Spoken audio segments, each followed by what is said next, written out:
Tim, should we talk about Paul Ricard testing or no?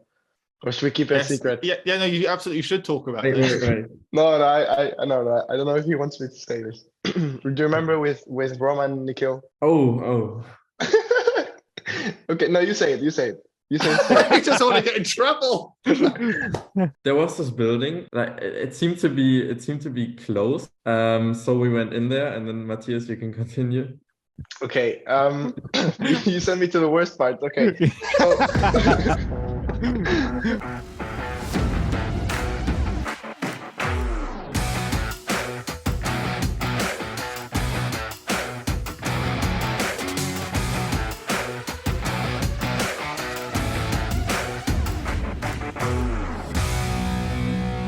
Hello and welcome to the Feeder Series podcast, your guide to keeping up to date on everything in the junior single-seater world. The floods in Italy meant there was no Emilia-Romagna Grand Prix last weekend, and our thoughts go out to everybody affected by that devastation. Really bad scenes, but with the various championships around the Feeder Series world, there were other bits of racing that happened with F4, GB3, Formula Regional Americas, F1 Academy, and more, all in action. I'm your host, Jim Kimberley, and this week we're shining the spotlight on FRECA's trip to the Circuit de Barcelona, Catalunya. And despite some layout changes, Barcelona was very Barcelona, with very few opportunities for overtaking and entertainment. But that's something our first guest didn't have many complaints about after leading every lap of both races and taking a double win and the lead in the championship. Welcome back to the podcast, Tim Tramnitz. How does it feel up there in P1? Yeah, thank you.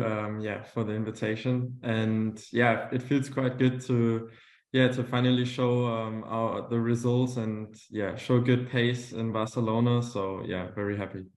I can't wait to dive into it. I must be delighted. And joining Tim is one of his new teammates at RAce GP. It's the 2021 British F4 Vice Champion who's finding his feet at his new team this year in FRECA. Welcome for the first time, Matias Zagazeta. How are you doing today? Hey guys, yes, it's quite nice to be here. First time, so I'm excited. I'm excited to see how's the podcast as well, and quite happy to join you guys. Yeah, you look very, very happy about it, Matias. I like that's the energy that we need from everybody. You're the perfect guest. Looking forward to speaking all about your 2023 and Barcelona and hearing some of the answers to the audience questions we got. We'll get there in a bit though, Matias. There are some good ones this week. And finally, you might not have heard his voice over the weekend, but you get to hear it today. FRECA and F3 commentator, Transfer Weekly host and friend of Feeder Series, Chris McCarthy. Welcome back again. Did you have a nice, albeit unexpected weekend off? Yeah, it was unexpected, wasn't it? But I got to meet you in person, Jim. So there was a bonus, right? But obviously, we all wanted to be, be it commentating on Imola or being at the circuit. I know all the drivers wanted to be there, but you quickly stopped feeling sorry for yourself when you saw the amount of devastation out there. And as you said, all our thoughts go out to them. So I'm sure all the drivers will now be well rested up and looking forward to Monaco. But it was very strange, I have to say. It's the first time I've actually watched a FRECA race live. I've kind of not been commentating on it. So it was quite strange, but very good at the same time to have that experience. For a second then, when you said that, I was thinking, how does he commentate if he doesn't watch it live? What's going on? Yeah. From my sofa. There we go. From my sofa. Yeah. Like a fan. And I loved it. Well, we'll talk about it a little bit, but you're probably very happy in some ways, although you probably can't say anything, to have missed this one with some of the TV direction. But we'll talk about that in a little bit. Before we get started, if you enjoy the podcast, please like, comment, and subscribe if you're watching on YouTube, or leave a rating or review if you're listening on Spotify or another podcast platform. And if you happen to be listening on Spotify or watching on YouTube, you can take part in our podcast polls. Last time out, we asked, in honor of Joseph Loke joining, which previous GB3/BRDC F3 champion has impressed you the most? And Spotify listeners were split down the middle, with 50% going for Zach O'Sullivan and 50% choosing Luke Browning. But on YouTube, it was Zach who edged ahead with 56%, Luke got 31%, and then Clement Novalak and Kaelin Frederick were a little further behind. Now, as Chris quite correctly alluded to, we're going to be racing in Monaco this weekend, but we missed out on F2 and F3 racing in Imola. So this week, I want to know which of these tracks you'd like to see them supporting F1 at instead. In a perfect world, of course, I don't know if they're going to be moving anywhere, but the choices we've got, because I can only put 4 out: Montreal, Suzuka, Kota, as in Circuit of the Americas, or Interlagos, all of which I don't think F3 or F2 are going to go to, but oof, what a world. Matias, if you were in F3, which of those tracks would you want to go to? I think for sure Suzuka would be amazing. I think that would be really cool. It would be such a good one. Tim, echo those thoughts? Yeah, for sure Suzuka is nice, but I think I'd also enjoy Interlagos quite a lot. That's actually the right answer, I'd say. I think Interlagos is one of the most underrated tracks. Looks good. Yeah. Chris, you're not racing, but where would you... I mean, I'm a big fan of the Suzuka track, a big fan of the atmosphere, but I mean, they're all great in their own way, aren't they? I mean, Interlagos has a brilliant atmosphere, so does Kota. But if we're talking about actual racing, drivers going around track, I'd go Suzuka as well. Absolutely. I can see that's probably going to be a popular thought, but check out our YouTube channel or scroll down to Spotify to cast your vote, and I'll read out the results in the next episode. And while you're there, if you haven't already rated or subscribed, please take the 10 seconds to do so. It really does help us out. Well, first things first, I'd like to set the scene for this week's show, as 3 of the 4 of us were all on site in Barcelona, but it might not be the 3 that you think. Chris, you unfortunately missed the racing as you were scheduled to do F3, but I made my first Paddock appearance for Feeder Series instead, and now I can see why you love your job so bloody much, walking around, talking to the drivers, soaking up the atmosphere. We spoke briefly about it in the intro, but how was it watching from home? And yeah, let's talk about that TV direction. How much of a tough job did George have to have this weekend in covering it? Yeah, I mean, it was interesting. It was interesting, wasn't it? But yeah, I mean, it was a good experience, watching from home. Like I said, I've never had that chance to just sit down, put my feet up and watch these guys, go around the circuit. I mean, all fantastic drivers. They're the next drivers going into F3 and F2. So yeah, and I know them all very well. I've got to know the likes of Tim and Matias very well over the last couple of years, and from karting as well. So to have that experience of sitting there and watching it was brilliant. I thought George did a great job as well. But yeah, he was dealing with a tough battle in terms of what you alluded to there. It obviously wasn't the best, but it was good that the cameras did pick up Tim when he did cross the line at least. Nobody crossed the line off the line. Let's talk about that. So Tim, we spoke about briefly the joke being how I tried to see how you got off the line in the first race, and I couldn't, but you were ahead by the time you crested the hill at least. But on the racing side of things for Barcelona, Tim, you were on it all weekend. Firstly, talk us through your Friday, Saturday, Sunday, and secondly, tell us where your trophies are living. Yeah, I mean, I think, like you already said, I think we were on it already from Friday onwards.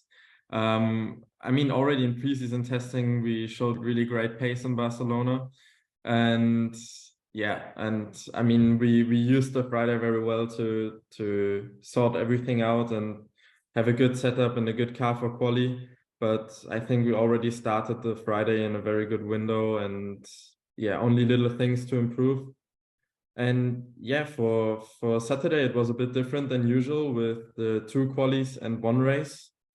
But anyway, we really managed to do a really good job there. The team let me out of the pits in quali in the perfect spot. I didn't have any traffic, so which is also very important, of course. And I think then in quali the pace was just really good. The gaps were quite close, but anyway, after both qualis, I was just very happy with the pole for race 2 and P2 for race 1. But in the end, as we saw as well, the most important really is the start. Or as we didn't see, as the case may be. As you didn't really see. It created some suspense, I have to say that. It's like, who's going to emerge first? Yeah, please continue. I think especially after Imola, for me, it was very important to improve the starts. I mean, I kind of lost my race 2 in Imola because of the start. So yeah, and I was really working hard on this together with the team and by myself as well. And yeah, to see this paying off in Barcelona was a relief for me as well. Yeah. And second part of the question, where are those trophies? I saw you holding them in the paddock, and I presume they've made their way back home. Are they pride of place somewhere? Have you got a trophy room? Yeah, I've got most of them in my room, in my bedroom. So you can look at them when you go to sleep for sweet dreams. Yeah. It's very, very clever, Tim. For sure, I think I'll look at it maybe the next 2 days. But yeah, Look at them, not look at it. You 2 to go away with. Well done, mate. But let's move on to you, Matias. So no points this time around, but as Tim actually said, I looked through the quali times and a few tenths could have made unbelievable differences, especially with the split that it works out to be. So how do you reflect on Barcelona, especially coming after Imola, picking up points, showing that our race GP are going to be strong this year? How tricky was it in the midfield? Essentially, what's a street circuit where it's very difficult to pass? Yeah, well, I think unlike Tim, I was struggling a lot with a lot of dirty air as well in the races. But going back a bit to practices, I think we started off the weekend quite okay. I think we were like P6 in practice 1, so it was kind of a good base to start. And then, well, in practice 2, we started to check some different stuff. And I honestly felt the car was quite nice. So going into qualifying, I was quite confident as well. But yeah, like you said, it was really close. It's just 5-6 tenths I was missing to pole, so it's not a huge difference. But unfortunately, 2 small mistakes cost 2 tenths each, and it's a lot of time. So I mean, it's a lot of time lost, but it gives me confidence knowing that we have the speed, and of course the team is doing a fantastic job. And of course, our race GP is a front running team from years ago. So I mean, the car is always nice. The car is always quite perfect. So it's amazing to see how they work as well. And talking a little bit just on because you were the person in the dirty air. Tim doesn't know what dirty air is in Barcelona from this weekend, but yeah, the final corner, everyone's excited, thinking it's going to be high, fast sweeping, might get decent pushes down the straight. When I saw F1 Academy and I saw you guys doing it, it just looked like dirt. Well, from outside, looked like dirty air was just getting in the way. You just couldn't get close. Well, how was it in the cockpit? It was really bad. I think, especially in race 2, I struggled a lot more because in race 1, it was I just had a really good start. Was a bit lucky with the crash that was in front, so I could gain a lot of positions there. But then from there onwards, there was quite a big gap to the cars in front as well, so it was a bit of clean air. But in race 2, I was right behind Joshua Dirksen. And I remember I was not only struggling in the last corner, but also in turn 13, which is the second to last corner. So it was really hard because I was focusing a lot on getting a good exit out of 12 to stay close and try and get a bit of clean air and then eventually make the move into T1. But wherever I tried to go, there was just a lot of dirty air for 13, pushed me away. And then for the last corner, a bit more. And then it was just really hard to catch back up into T1. So I saw this happen a lot to many people, even the cars who were behind me. I think in race 1, it was Roman who was right behind me, and he was having a good exit as well out of 12. But in the last 2 corners, he just couldn't because it's just so much dirty air. So I kind of preferred the chicane. I was not too bad in the chicane as well. So yeah, it's a bit of a shame, but I mean, we will have to see in the other cars. But I think they will struggle a lot in F3 and F2 and F1 as well. Yeah, I was wondering what it's going to be like for F1 because there's going to be so much build-up about it. But us feeder series people, we know the truth. We know the truth 2 weeks early. So yeah, I'm really interested to see if the F1 aerodynamic changes with a bit more ground effect help it somewhat. But I don't have high hopes. But there's nothing more motorsport fan than wanting change and then being upset at the change, isn't there? So that's how we all go. Exactly. Chris, there wasn't much in the way of action, but we've mentioned your stand-in, George Moore. We've had the fun of filling time, especially for the odd red flag early in race 1. Never hit your teammate is advice that MP Motorsport seemed to forget. And it all seemed to like a strange start to the racing for the weekend with that incident, and then the really slow recovery. What are your thoughts watching on telly? I mean, it's quite ironic. We actually didn't see what happened, did we? But I guess that was a theme for the weekend. No, but we just saw two cars kind of spinning off. I don't really know what happened there, to be honest. I haven't had the chance to go and speak to the guys, but it was a lot of drivers going kind of 2-3 wide into that corner, and then two drivers never came out. And unfortunately, that was Delano Vantoff and Sammy Megatuna for me. Sammy'd had a great practice session, and he did recover that the next day. And Delano really seemed to be finding his feet. I know he'd had a bit of a struggle with an injury last year, which put him out for a couple of rounds. And then at the first round, when we spoke to him in Paddock Live, he seemed to be feeling a lot better, and he proved that in the race with a really good performance coming through the field, similar to what we saw from Matias. So, I think a real shame for them as a team, particularly how well they're going in F2 and F3. These are guys that want to get in those seats, but I'm sure they'll come back stronger over the next couple of rounds. I mean, Sammy already did, and I'm sure Delano will do the same as well.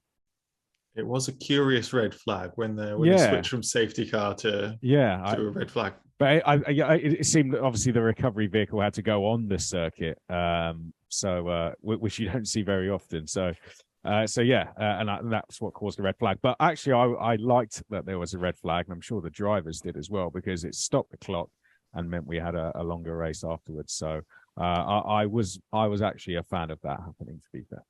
There's a very good shout. That's something that I completely overlooked. So, yeah, it's nice to actually have the longer races, because safety cars can chew up some time, which I know Tim was happy about in the last part of race one when the win was pretty much confirmed early. But let's switch the focus to the season as a whole before we dive into the many audience questions.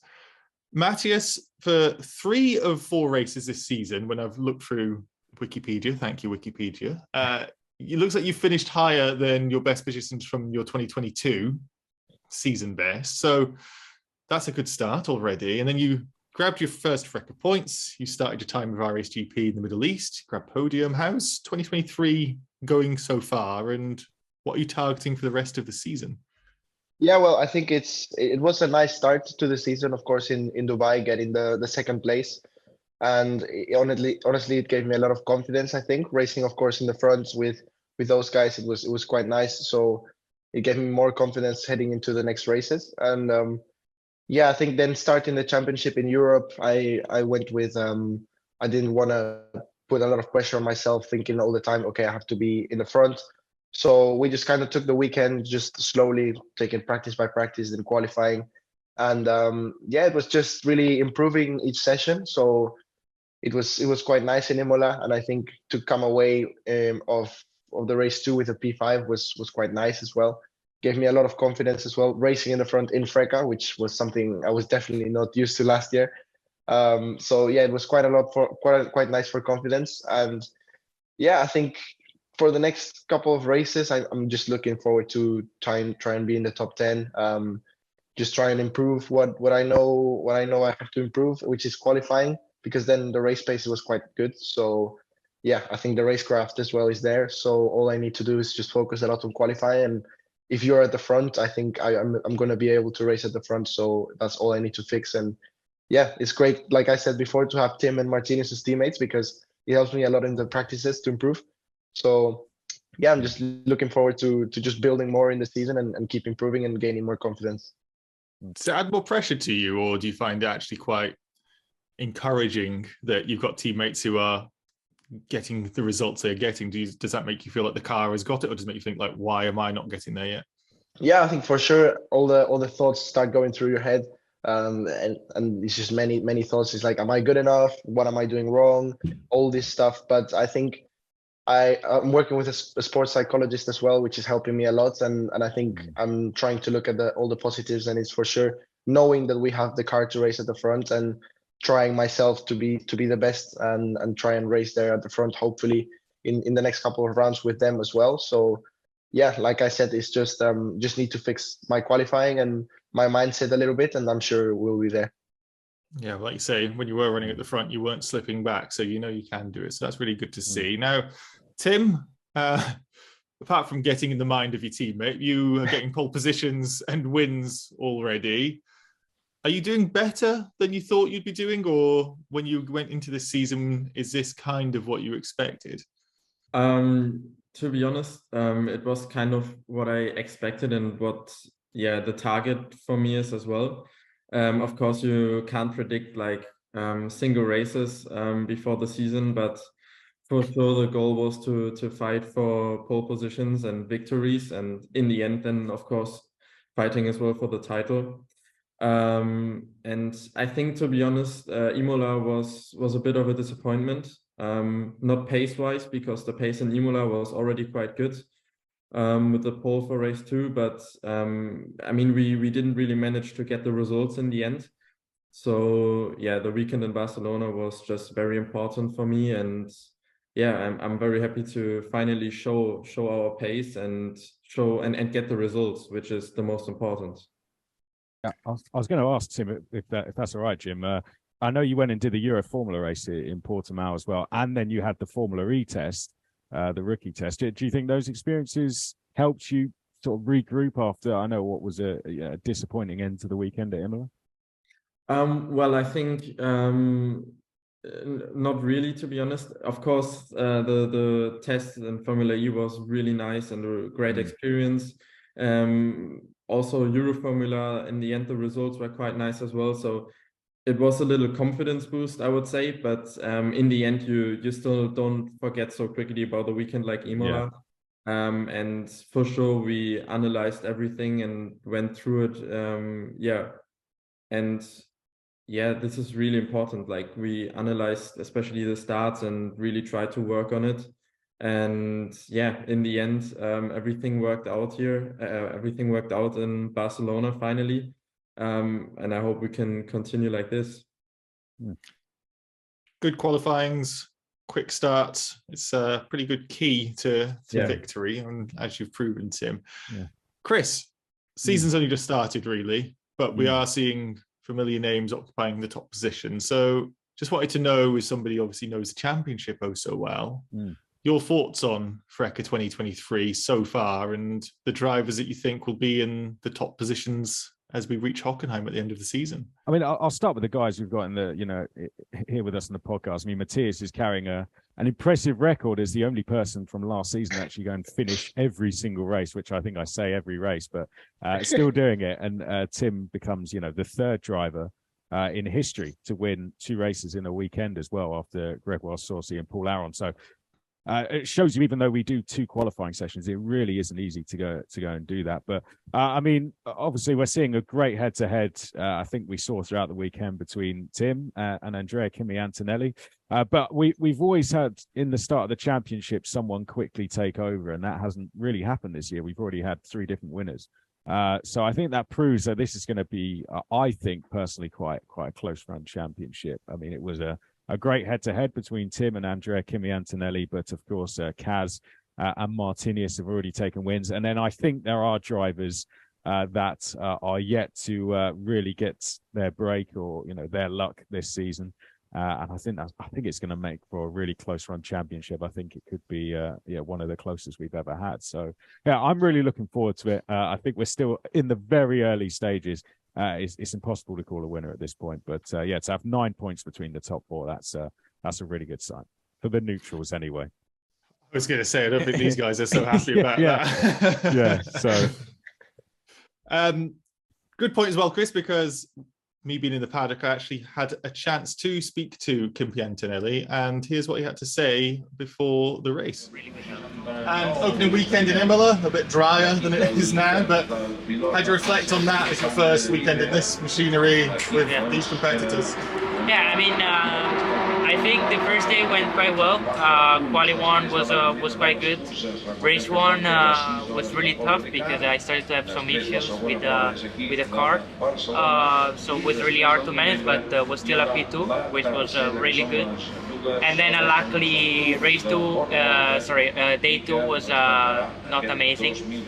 Due issues that got bigger and bigger. So yeah, I wasn't able to drive, and it was a big shame because we had a really good potential. But yeah, we're ready to bounce back. Yeah, absolutely. And that round one race, but no DRS yet. We'll get that soon, I'm sure. But you have pushed to pass. How are you enjoying it? Do you think it's an extra tactical part of the race, and do you like that? Yeah, I mean, it's a good thing because with regional it's really hard to overtake because you feel a lot the dirtier when you're behind. The push to pass you feel quite a bit, and it's a good thing because you can use it quite well. You need to think where to use it and how to use it, because obviously you want to overtake and you want to use it as best as possible to make the move. So you need to study a little bit on where is the best zone to use it. Yeah, I mean, this weekend I'm hoping to obviously get do a better result than Imola. Yeah, we aim for the win, of course, because we need to recover some points on the championship. But yeah, I mean, we started quite well, and we'll try to do even better. Well, that's enough questions from me, because the Feeder Series podcast is for you, viewers and listeners. We're going to move on to the hashtag AskFS part of the show. If this is your first time watching or listening, you can get involved by using the hashtag AskFS on Twitter, joining our Discord, and using the podcast questions channel. You can comment on our YouTube videos, or you can keep an eye out for our Instagram posts and stories. Interestingly enough, you can also join the podcast because, Chris McCarthy, you've got the first couple of questions that I saw. Yes, I had to take advantage and throw a couple of questions in there. So first one to both you guys. Obviously, FIA Formula 3 heads to Monaco for the first time ever. I think there's 16 drivers on the grid who have come through FRECA, but there is quite a few that haven't raced at Monaco before, like we mentioned earlier in the show, Luke Browning, Zach O'Sullivan. So there's two drivers who have raced there. I just want to get your views on what they can expect, not just from driving the circuit, but also the whole atmosphere of the weekend as well. Matias, you want to go first? Okay, yeah, I mean, well, I was already speaking to Zach as well, and we were just in a phone call yesterday talking about this. So, yeah, I mean, he's quite excited for it, of course, but I think everyone knows already it's going to be all down to qualifying as well. So he said it's going to be quite important to just kind of get down to feet quickly in practice and then go straight into qualifying and of course trying to be at the front. So yeah, I think it's typical Monaco. I think in FIF3 is going to be also quite hard to overtake. So yeah, it's going to be all qualifying and then a bit of a train down to T1, see what happens, and then the race will settle. So hopefully not a lot of safety cars. And yeah, I think just the event as a whole, it's amazing because when we would race there last year in Monaco, it was just an amazing experience. It's only a bit annoying to have the paddock quite far away, but I think that's the only bad thing. But apart from that, honestly, the environment, everything is just amazing. It's really glamorous, and yeah, it's just Monaco. How far away is Tim? How long did you have to get there before the race to make sure you drove down the streets of Monaco to get to the track? Because it is so congested. You can only have F1 in that pit lane. Yeah, it was quite funny actually, because we really had to drive our cars through the city, and it was also nice to see like there were a lot of people taking pictures and photos, and to get this much attention is not that usual because it was really a lot of people watching. So yeah, it took like, I would say 15 minutes to the track, 10 minutes. So it was not too short away. So yeah. But it's worse cars to be driving through the streets of Monaco. Yeah, and it was like a big way. And I remember we were like kind of escorted by police, and there was just people running right next to us as well. Yeah. So it was... That's so cool. Tim, what do you remember when you were there? Because you're saying how busy it was and how many people there. When I've spoken to other drivers who've joined the F1 support weekend, they just say everything just is bigger, like everything's grander. Yeah, it's a really big difference, to be honest. Like the amount of people watching, it's incredible. It's an F1 weekend, and especially Monaco on such a special place and special track. There are even more people watching, so it was really nice to see. I think for us drivers to see so many people being interested in FRECA, it's really nice for us. And in terms of the track itself, I've heard people just say like everything gets painted. I know Monaco is different because they have to set it up anywhere, but what I've heard from drivers who aren't on the F1 weekend is it does just feel like everything's got more attention to detail. Did you notice that? Yeah, I think so. Especially, I would say, like, yeah, painted curves and everything, they are made fresh for F1 always. Sometimes for our races, but not always. And in terms of track in general, it's just incredibly intense to drive in Monaco. It's really like this. I mean, you as soon as you overpush a little bit, you have no margin. You end up in the wall, and Wow. yeah, it can happen so easily, and there's not really a lot of space. So you need really 100% focus. And yeah, even though maybe physically the track is not that hard, but just mentally it was a really hard race for us. Chris, you had question number 2 as well, which is also about I could go on forever race. about Monaco, but let's move to another race. So obviously the 24 Hour of Le Mans is coming up soon. The centenary, it's going to be a huge event. So I'm interested to know if you could both take on that race in any car, past or present, which one would it be? Tim, why don't we go with you first this time? I think I actually got the question asked at the beginning of the year, not for Le Mans, but which like historical or which car in any way I'd like to drive. And I think the Porsche 917K is it, I think. The very old Le Mans. Yeah. And I think to drive a race in this car is just incredible.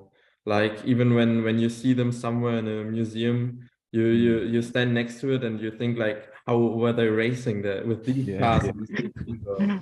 Yeah. Unbelievable. And I'd really like to have this experience. And Matias, yourself? Yeah, I mean, I'll be quite boring with my answer. I'll just go with a Toyota hypercar, the current one. You just want to win. Yeah. That's it, yeah. I mean, they are really cool, I have to say. Yeah. But... I echo those sentiments, actually. It's, as people know who've listened to the podcast a lot, tin tops aren't really my bag, but these kind of hybrid tin tops that are so close to being a single-seater F1 car type thing, they do fascinate me, absolutely fascinate me. And they look insane. Le Mans is one of the things I really want to do. It's on my bucket list. It looks like such a good event. But we must go into the actual audience. Chris, I know you were the audience of the week, and we've got loads of audience questions. So let's see what we can whiz through. This question is from Kay, and then there's an emoji for car, an emoji of the French flag via Twitter. Let's go you first, Tim, then you, Matias. Have you got contacts to eventually go to F3 next season? And I guess my second part of the question is, do you need contacts, or do you just need to say, how much is your seat? I mean, I think contacts are just very important, especially in motorsport. And I mean, Infinity Sports Management is helping us out quite well in terms of this. And yeah, I just have a lot of trust in them. And I think if we show great performances like we did in Barcelona, I hope some offers will come. And yeah, but no contacts. Of course, there are some contacts, but yeah, nothing fixed yet. But yeah, hopefully something interesting at the end of the year. Matias? Yeah, well, like Tim said, Infinity is really helping us a lot. And like from the last couple of years that I started working with them, every year is just amazing. And of course, being with our HGP for this season as well is fantastic. So yeah, we'll see. I'm trying to focus as much as I can just in this season first, and then I think if I manage to get some good results further down the line as well, a bit like in Imola, I think then we will have some chances to go up to FIF3 as well for next year. Fingers crossed for you. Fingers crossed for you. Chris, take it away with the next question. So this one is Racing for a Girl via Instagram, who a big fan of you both, she says, but a question to you both is, you both switched teams. There was a big difference between your old teams and your team now. So I guess the question is, you know, what have you found from racing with RSGP? How have they been helping you this year? Tim? I think on the level where we are racing at, every team is very professional and working very professional. But I just feel very well in the team. They have a lot of experience. I mean, it was Trident's first year in FRECA last year, so the experience from our race is helping me out quite a lot. And also working with my engineer is I'm feeling just very good with this, and we can just go very much into details and actually speak for quite a long time about what to do for the next sessions and things like this. And I think in the end, these little details make a big difference. And you, Matias, are you noticing big differences? Yeah, I think, of course, like Tim said as well, every team at this level is just fantastic, and I'm really happy with G4 from last year. But now this year, I think it's completely different with our race. I feel super welcome in the team already, and like working with everyone is just fantastic. The level that they work at, the experience they have, and just how much they want to win is just fantastic. So of course, just working with my engineer, we have a really good relationship as well. So I think that's super important. And yeah, of course, we have a lot of data to look at as well from previous years or from my teammates as well. So it's always just trying to get better and better, and they always seek for perfection as well, which is amazing, and I love it. I love it. Wow, that's a quote, isn't it? You might not love this next question, which is from Joe Aiden via Instagram. And Matias, you can go first this time. They've not specified who, but I'm guessing it's between both of you. Who would win in a fist fight? Well, I mean, Tim does boxing, so I think Tim will win this. To be fair, you really did like the question. Yeah. I mean, I've seen Tim in the pre-race. He also is doing some boxing with his dad. I think, so he's on it. Tim, are you happy to beat up Matias? I think I wouldn't. I think I have a little experience. You can hear you trying to be humble about it. Yes. But I'm doing it for a couple of years, but mainly for training. So yeah, I think probably my experience would help me a little bit. Are you fighting with your dad? Did you say though? Is that stuff you're doing training before the races? Yeah, my dad was actually boxing when he was younger, so professional, and that's why I kind of got into this. And but I do it mainly for training reasons, to get fit for the races. And so I think this would help me out against Matias. Yeah, a little bit. I think so too. Chris, next question. Well, let's move on to the next one. I actually like this question. This is from Venus via Discord. Again, to you both. What's the funniest thing that happened to you in the paddock? Who wants to go first on this? Yeah. Is anything jumping out to either of you? It could just be a recent funny thing we've had. It doesn't have to be the funniest thing ever. That's such a question. It's like so. I do like that. Yeah. Yeah, because last year with Roman and Leo, I had so much fun. But like, we did something like every race, which was funny. But to be honest, nothing's like sticking out so much, because we just did pretty much the same things every weekend, and which was like so funny. Really difficult question, actually. Yeah, Matias, do you have anything? No, I'm just gonna ask Tim. Tim, should we talk about Paul Ricard testing or no? Or should we keep it a secret? Yeah, no, you absolutely should talk about it. Right. I'll let him remember a bit. Paul Ricard testing. Matias, just help with just telling us what happened. No, I don't know if he wants me to say this. Do you remember with Roman and Nikhil? Oh. No, I don't think so. It's coming back to him now. I think. No, but I think. Funny. This is quite funny. Okay. Yeah. So. Okay. No, you say it. You say it. I just want to get in trouble. No, it's not trouble. It's just funny. Yeah, I mean, we there was this building. The Trident boxes were somewhere else. So I mean, Nikhil and Roman are obviously racing for Trident, so they were like a bit further down the pit lane in another building, and this building had like it seemed to be closed, but we just got in there like easily, and we didn't knew about it being closed. So we went in there, and then Matias, you can continue. Okay. Fuck, you sent me to the worst part. Okay. So, okay, I'll be quite straightforward. So this building was new, so it was like a new construction. So there's new bathrooms. So we just go in the bathroom, and yeah, I think I don't know how to say it nicely.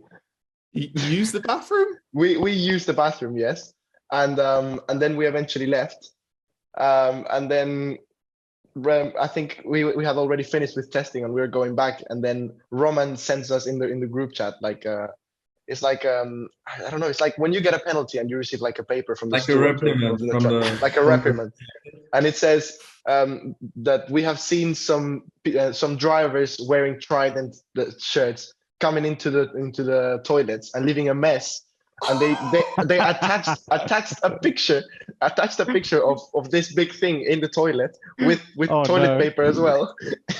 And they said there's a fine of 400 euros to be paid in the counter.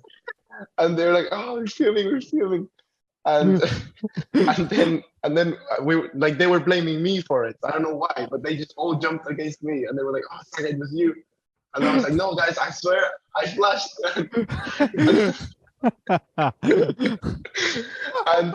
And then after these guys were bullying me pretty much, then they said, no, it's a joke. The Trident manager, the Trident team boss, I think it was, that he made it on purpose, and then he scared them. So it was all fine in the end.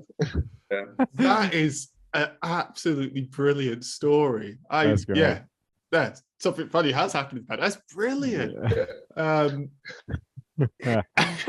That's pretty much it. I'm just pretty speechless. What a cracking story. No, very good. And I love the double team as well, with both of you telling the same thing. Tim sent me to the worst part. I noticed. Very clever, Tim. That's thinking ahead. That's lining up a move for the first corner on turn 3. That is a very different subject for the next questions from Sabotici, who's not talking about leaving big messes in toilets. He wants to know more about racing. And I've got another question after this as well, which is a kind of clarification. But for Tim, does he believe he could actually beat Antonelli to the title? And is he looking to get to F3 next year? And my question kind of is that there's almost this aura that Porsche had about him a while ago, like with Antonelli, like this is the golden child or something. But seeing him in the paddock, he's just another driver, very nice like you guys. How do you respond to this? Because there is so much relative attention on this one driver in FRECA compared to the rest of you. To be honest, I think in my position, every driver is pretty much the same. Just the names are different. So yeah, when you're in the car, you're not thinking about things like this. And I mean, this weekend I think pretty much showed our pace and potential. And I mean, I was under pressure from Kimi all the time, but in the end, I managed to get the job done, and managed to win both races. So I think, if I would go with my mindset being like, it will be too difficult and it's almost impossible to beat him, then it's just impossible to fight for race wins. So yeah, for sure, I'm thinking I can win the title. And just another question from me, because I was speaking to George Morgan after the race, and he said, which I didn't get from you when I spoke to you, you never used your push to pass to defend in race 2. Is that right? I think I used 1 or 2, but like you said, it's very difficult with the amount of dirty air in the last corner to actually get quite close. And in the end, I was looking on the right on the boards from the circuit, where there are like the gaps shown and positions and all these things, how far he is behind me. And then after some laps, I knew if he's like 0.6 or 0.7 behind me, I don't need to use it because he's too far to attack, even though he tries to use it. So yeah, in the end, I just try to save them up for the end and in race 2, and then he made a mistake with 2 laps to go, so it was quite safe for me from this point onwards. And yeah, so in the end, there was not a big need to use them for me. Just another easy win without making any mistakes. What can you say? Chris, question for both of them. So this comes from FRECA fan via Instagram. What is your favorite thing to do beside racing? Like a hobby? So I guess that's to you both. So Matias, we'll start with you first. Yeah, I think Tim will agree, but I really like football. I think I'm a big fan of football. I'm always talking about football, and these guys hate it. Which team do you support? Arsenal. Oh, well, yeah. I'm sorry to hear that. Yeah, I know. Chris, I know you're a football fan as well, aren't you? Do you guys need to have a football off or something? Yeah, I'm a Newcastle fan, so that's nice. we might have a good season next year with you guys. Yeah, for sure. What about this? Yourself? Is going right over my head, by the way. All of this. Oh, really? We should go back to racing. Yeah. Okay. Yeah, Tim. What about yourself? I would say it's like pretty much typical racing driver stuff, like sim driving on the sim. Is always fun. I do it quite a lot with my F4 engineer, actually, which is always quite funny. And then I'd say when I'm at home, I would say I also enjoy meeting friends and spending time with family and my closest friends. Yeah, because now you don't get to see them so often. So I think this is also quite important. One of the things that I learned a little bit is the weekends don't exist when you start getting into the motorsport world, and that's when most people want to do things. So it's when you get a chance to, which is why I got to meet Chris last week, because both of us can do it on a weekday in the middle of a Wednesday or something. So it's it can be a lonely existence for this. I've got 2 questions twinned together. First one's from Sarah.jh via Instagram to Matias. Have you learned any German words? I think so, but it's bad words. I thought that'd be. I didn't really told you. I think I know some Italian, but they're all bad words. I knew them from before, so it's not Tim's fault. Don't worry. That has actually surprised me. That's what I was expecting. Then Tim, you've got off very well there. And the next question was from Vishred via Discord, which was to both of you: what languages do you speak, and are there any languages that you want to learn? So, Matias, it sounds like you want to learn more German that's not swear words. Yeah, I mean, well, I know, of course, Spanish is my first language. Then English I started learning since I was really, really young. I can understand almost all Italian and speak a little bit as well. It's quite similar to Spanish, and I lived in Lonato for a couple of months, and a bit of French as well. So yeah, learning a bit more with our race as well. It's quite nice. So hopefully by the end of the year, I will speak fluently, and I think I would like to speak German for sure. So it would be quite nice. If only there was somebody who could teach you some of those. Yeah. I wonder who could be. Tim, English. I know you speak that pretty well, and Deutsch. Yeah. My first language is German, of course. Always at home, and all my friends are German. So yeah, and English. I think I just learned it already in a very young age in karting. But it's the motorsport language, I would say, or the world's biggest language. And I know, or I understand quite a bit of French, because I had it in school for a couple of years. But at this time, it wasn't my favorite subject.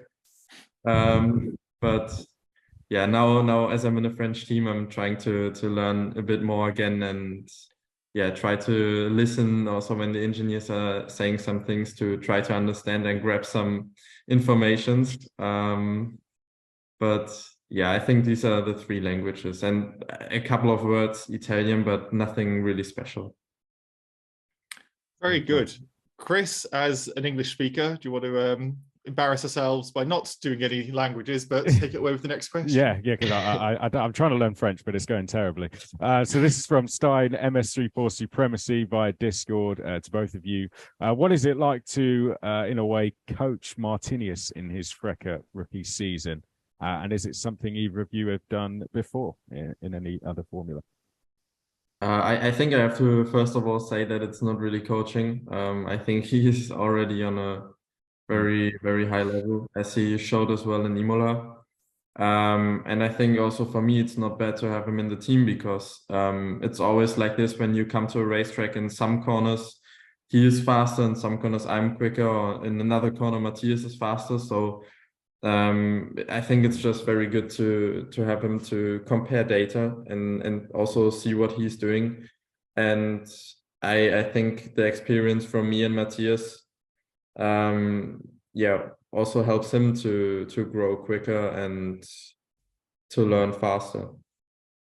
Chris, you've got a question for both of them as well. Yeah, so I don't think it's from the nation, by the way. Yeah, no, it's from the Republic of Ireland. So, but it was sent via Discord, which is very strange, right? It wasn't sent in the post. So this is a question to you both. What do you think of other racing series? So I guess the question there, you know, which series do you enjoy watching the most away from FRECA? Matias, you want to go first on that one? Yeah, I think, well, for sure, FIF3 is quite interesting to watch. So we spend usually a lot of time watching, I think, FIF3 and F2 as well, which is eventually the next steps we're looking forward to doing in the next couple of years. So we keep an eye on a lot of these races, and I think the racing is quite fun. I think especially in FIF3, there's a lot of moves, there's a lot of action. So yeah, and in FIF2, you never know what's going to happen. So that's also quite nice to see those races. And yeah, I think it's quite interesting, and of course trying to learn as well a bit watching these races. Yeah, the commentary is not bad either as well. Yeah, the commentary is great, especially when Chris McCarthy is commenting. Oh, I'll pay you later. Tim, what about yourself? Well, for me, I'm very interested in all formula categories, and I'm really watching them I'm really enjoying to watch them. And of course, especially FIF3 and F2, because just simply I want to be there soon as well. And the racing is always quite crazy, nice overtaking, sometimes a little bit chaotic as well. And of course, I follow the most F1, I would say. I think I try to watch every practice session and quali and races. So yeah, this is the main series I follow. And I think as well, I watch quite a lot of IndyCar actually. The races are very interesting, and especially qualifyings are incredibly close. And also the racing is very interesting there. So basically all single-seater categories I follow the most. Who do you think for the 500 this weekend? Do you think anyone in particular could go and do it, or too hard to call? I to be honest, I think to predict the Indy 500 is almost impossible. You have so much slipstream, and I think in the end the pole is a really nice thing, but the racing is just so crazy that everything can happen. Yeah, I'd say so as well. Jim? Speaking of slipstream, this question's from CM Parfait 16. It's a bit. Yeah, so the next few I think we can pretty much whiz through, because we're going to run out of time as well. But he wants to know, how often have you ever slipped on a banana peel? Which is I think the first time we've had that question. Well done, CM Parfait 16. Matthias, how often have you slipped on a banana? I don't think ever in my life I've stood in a banana, to be fair. So that's good. I think that's positive. That might change now. Tim? I think a couple of times in Mario Kart. There for sure, especially when I was younger. But I think in real life, almost I never really. I'm going to do my usual, say we need to whiz through questions and then interrupt myself and make it all a bit longer. I have an anecdote about this, which I just remembered. Somebody I worked with, I was driving around wherever we were, and we saw a car like they'd gone over a roundabout in the UK and crashed. And he noticed just like a banana peel on the floor. And bearing in mind, he's not been driving very long. And he's like, oh, they must have skidded on the banana peel. Oh, that's bad. Wow. It's like, it's Wow. all married. Please name and shame this person, please. They're not naming and shaming, but they're not involved in motorsport. You'll be glad to hear. Okay. This next one, I'm just going to ask you, Tim, because then Jim's got one for Matias. So I think you'll know this one the best after your ADA CF4 days. But CM Parfait 16 via Discord wants to know what is the most underrated German track. So any NF4 you raced? Yeah, I think Sachsenring is a really nice track, to be honest. And I feel like it's very underrated. It's a very difficult track because you only have 2 right-hand corners and the rest are left-hand corners. So the right side of the tires, the wear of the tires is very, very bad, and you have to take care about the tires really a lot at Sachsenring. And the track is quite physical as well because of this, because you basically, all the quick corners are only in one direction. And yeah, I think Sachsenring, I really enjoyed that one. I mean, there's a point in the track where you take a huge elevation dip, isn't there? I mean, the MotoGP round there is, Moto3 in particular is incredible. Yeah. I have to say, Tim, that after researching recently, I'm not surprised you've said that because you took a double win there. Yeah. I think You clearly enjoyed it. Maybe that's why as well, but to be honest, I think the track is really cool, and especially with the downhill part, like you said as well, on this short straight you reach such a high speed. I think we were almost running 240 in F4 just down the hill, and 245 is like top speed, and you only really managed to reach that in Monza or Mugello. So you were incredibly quick and at Sachsenring as well. So it's a really cool track. Cracking answer. The question for you, Matias, which I've already known, I think, maybe from Discord. Alejandro Gil 017 by Discord. On a scale of 1 to 10, how annoying is it when people write your name wrong? No, it's not too annoying. I think I'm used to it. I've heard my name being said in different types and ways, and I'm already used to anything. I think as long as it sounds similar, it's okay. So I think in terms of annoying from 0 to 10, I would have to maybe like a 5. Yeah, like a 5. Well, I apologize for the social tweet with the H dropped in there, Matias Zagazeta. No but at least you're not too bothered by getting your name wrong. No, it's okay. Chris? Yes, next one then. This is from TT77. I don't actually know what that says. Growth record via Instagram. It seems you guys have very different personalities, he thinks, and that Matias updates social media a lot, but Tim doesn't. How much does Matias's behavior affect you, Tim? Will you become more active on social media? So with the praying emoji as well, I have to say. Yeah, and sort of a almost crying face. So I think this is basically not a question. This is like, can you please update it more, please? Yeah, I think, to be honest, I should do it more like Matias. I'm not doing enough. I think, in some different things, I'm just maybe a bit too shy to show what I'm doing at home or things like this. But yeah, I think I should be a bit more active and showing a bit more as well what I'm doing when I'm not racing. So actually, to have Matias, who's doing it quite well, is good for me. You can be teaching German, Matias can be teaching you Instagram. That's what it sounds like. Yeah. And then Lottie Volholst via Instagram.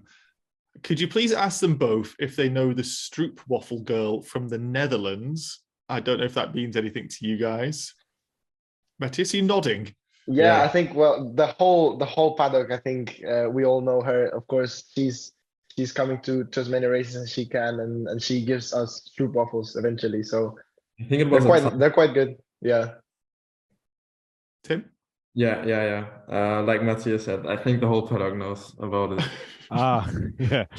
The famous Stroopwafel girl. And then there's another question regarding Zandvoort a little bit. Melissa via Discord. And again, I think I know what this is. This is from a previous question. But are you guys, Melissa by Discord, are you guys ready to take some forehead pictures in Spa and Zandvoort? Does this mean anything to you guys? Not to me, to be honest. Matthias, no? I have no idea. No, I no. think the silence answered the question there. Yeah, well, there's the silence on the I'll last take some. one. Why not? Let's do it. What does I this think- forehead pictures? Yeah, so I think, and I can't remember which driver it was now. It might have been Logan Sargent, who's on the podcast. And I think it's Melissa, takes selfies, but she puts a camera below, like on her hand, the hand's flat.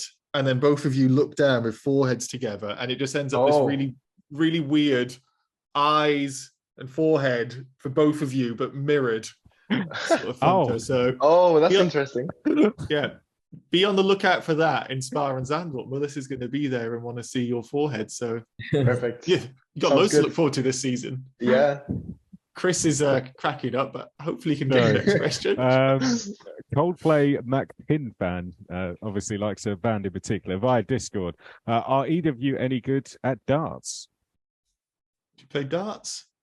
I know it's a fairly big sport in Germany, I think, but I do it a couple of times with friends. So yeah, I think I really I like it. I like to do it, but I wouldn't say I'm good at it. I'm just throwing and see what happens. yeah. Yes. Yeah. Yeah, well, first things first, I love the name because Coldplay is actually might be my favorite band. So yeah, There so that's nice. But yeah, going back to the question, I think in terms of darts, I'm well, not great. I don't really have great aim. And in the workshop, actually, in our race, they've got like a little like circle for darts, and they have 2 darts. So sometimes we're having lunch and we're just throwing the darts, but we're trying not to kill anyone because we completely missed the board with martinis as well. Next Paddock Live, we'll do a darts competition. Yeah, we'll come in and throw some Sounds darts good. live on Instagram. Let's do it. That sounds ace. Yeah, got to make that happen. I'm glad you came on, Chris. Now you know. Next question, Ashley via Discord, and we're near the end. What's your favorite type of cheese, Matthias? Jeez.